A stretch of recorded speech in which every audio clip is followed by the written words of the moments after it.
There are 4 aerospace covert facilities. This is what we call the aerospace connection in the Antelope Valley and also the San Joaquin Valley. Rockwell in the San Joaquin, Lockheed, McDonnell Douglas, and Northrop in the Antelope Valleys. And these operations are extremely suspicious. They have a surface cover activity. They call themselves RCS testing sites. That stands for radar cross-section. And apparently their presumed purpose is to test various aeroform designs atop pylons with radar cross-section. And the disturbing part is that we have found out with incontrovertible proof that there are extensive underground facilities. And for example, Northrop we have documented to have 42 levels underground. Now if this is radar cross-section testing, which is above ground, why do they need 42 levels underground?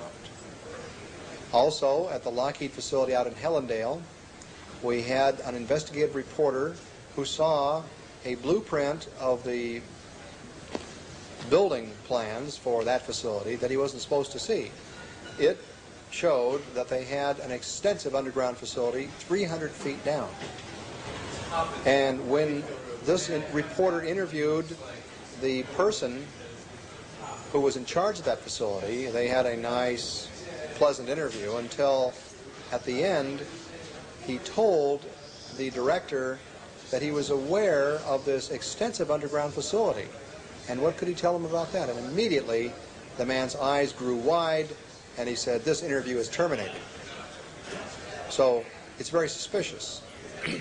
And then of course we have other reports of people in the area who say that they have seen alien craft emanating from these facilities and terminating at these facilities.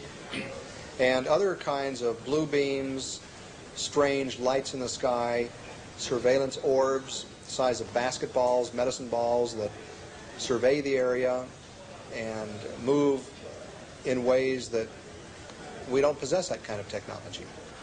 In terms of the Northrop facility, which is also known as the Anthill, the construction, the underground facility was greatly enlarged in the early 80s.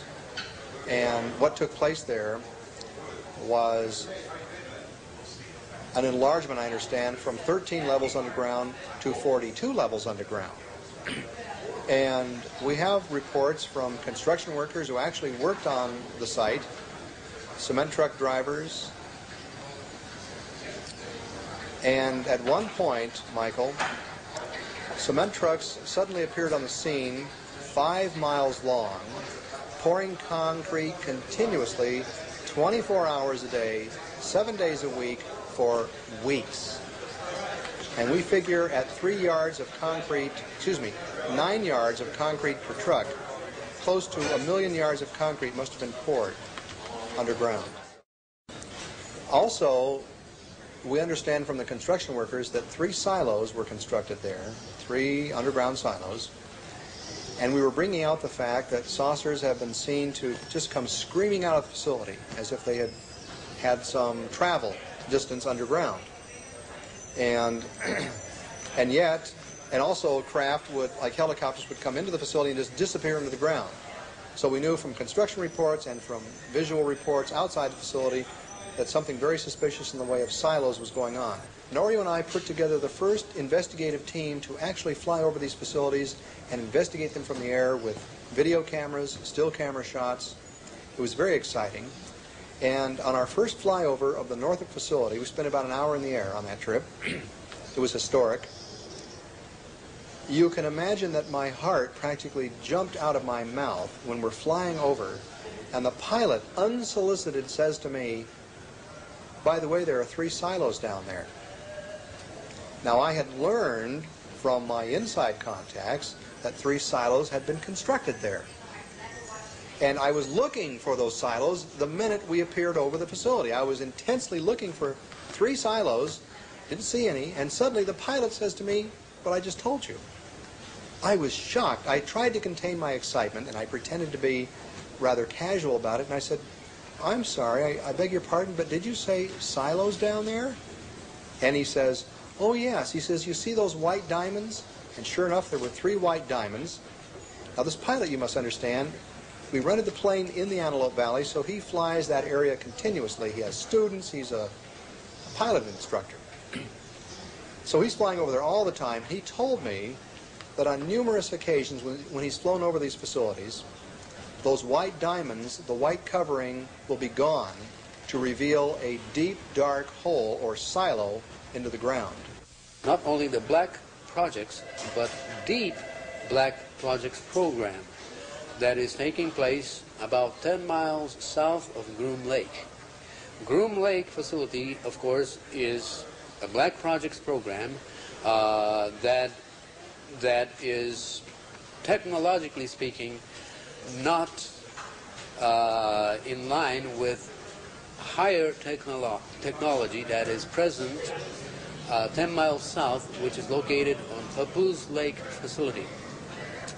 That is where a new type of propulsion system is being test flown, and again, it's my contention that some select U.S. pilots have been given instructions on maneuvering these objects. We have, from all types of reports and sources, this established this one fact, is that there is some type of pumpkin seed program. This is a nickname of a new type of propulsion system using pulse detonation system. And this is known as the pumpkin seed program because these objects are, they have almost like a diamond-shaped the form to this. Now, this is part of the Black Projects program. However, what I've been investigating is more than that. It's the Super Deep Black Projects program, which could possibly involve technology much higher than this type of pulse propulsion system, which could be antimatter or some type of anti-matter, as Mr. Lazar has been stating. The sources of our information are not only from researchers that have received a lot of infos through Aerospace Connection. We have been in touch with several persons that confirm that Black Project program is ongoing at Groom Lake facility, Papoose Lake facility, plus other facilities such as in California.